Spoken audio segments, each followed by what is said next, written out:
హైదరాబాద్లో అర్ధరాత్రి eagle team దాడులు చేసింది. గచ్చిబౌలిలోని క్వాక్ ఎరీనా పబ్లో తనిఖీలు చేసింది. బ్లాక్ కాఫీ పేరుతో పబ్లో ఈవెంట్ నిర్వహించారు.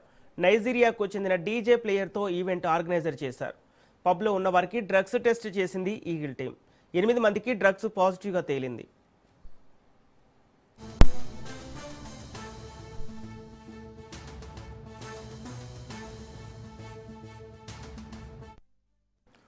హైదరాబాద్లో అర్ధరాత్రి ఈగల్ టీం దాడులు చేసింది. గచ్చిబౌలిలోని క్వాక్ ఎరీనా పబ్లో తనిఖీలు చేసింది. బ్లాక్ కాఫీ పేరుతో పబ్లో ఈవెంట్ నిర్వహించారు. నైజీరియాకు చెందిన డీజే ప్లేయర్తో ఈవెంట్ ఆర్గనైజ్ చేశారు. పబ్లో ఉన్న వారికి డ్రగ్స్ టెస్ట్ చేసింది ఈగిల్ టీం. 8 మందికి డ్రగ్స్ పాజిటివ్గా తేలింది. ఇదే అంశానికి సంబంధించి పూర్తి డీటెయిల్స్ మా ప్రతినిధి పవన్ అందిస్తారు.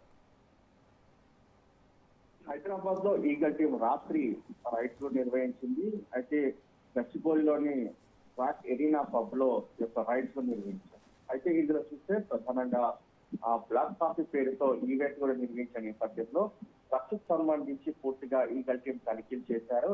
అయితే అప్పటికే ఆ పార్టీలో 64 మంది పార్టీలో పాల్గొన్న నేపథ్యంలో వారందరికీ కూడా డ్రగ్స్ సంబంధించిన ర్యాపిడ్ టెస్ట్ చేయడంతో 8 మందికి పాజిటివ్ వచ్చింది. వారిని ప్రజెంట్ అదుపులో కూడా తీసుకుంది.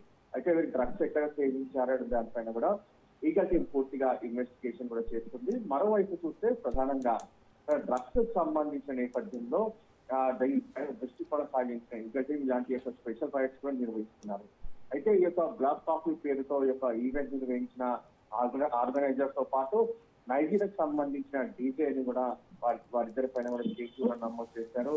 అంతేకాకుండా 8 మంది పాజిటివ్ వచ్చిన నేపథ్యంలో వారి వివరాలను కూడా సేకరించి పూర్తిగా వీరు డ్రగ్స్ ఎక్కడెక్కడ సేవించారో ఎప్పుడు సేవించారో దానిపైన కూడా వారి పైన ఇన్వెస్టిగేషన్ కూడా చేస్తుంది. మరోవైపు వారి ఎవరైతే పాజిటివ్ వచ్చింది 8 మంది సెల్ ఫోన్స్ కూడా పోలీసులు స్వాధీనం చేస్తున్నారు. స్వాధీనం చేసుకొని ఇన్వెస్టిగేషన్ కూడా చేస్తున్నారు. అయితే ఇందులో డ్రగ్స్ సరఫరా ఎవరు చేస్తారని దానిపైన కూడా దృష్టి కొనసాగించిన ఈగల్ టీం పూర్తిగా ఇన్వెస్టిగేషన్ చేస్తున్నాం. మరి కొంత సమయం తర్వాత పూర్తి వివరాలు చెప్తామని చెప్పి పోలీసులు అంటున్నారు. Okay, thank you Pawan.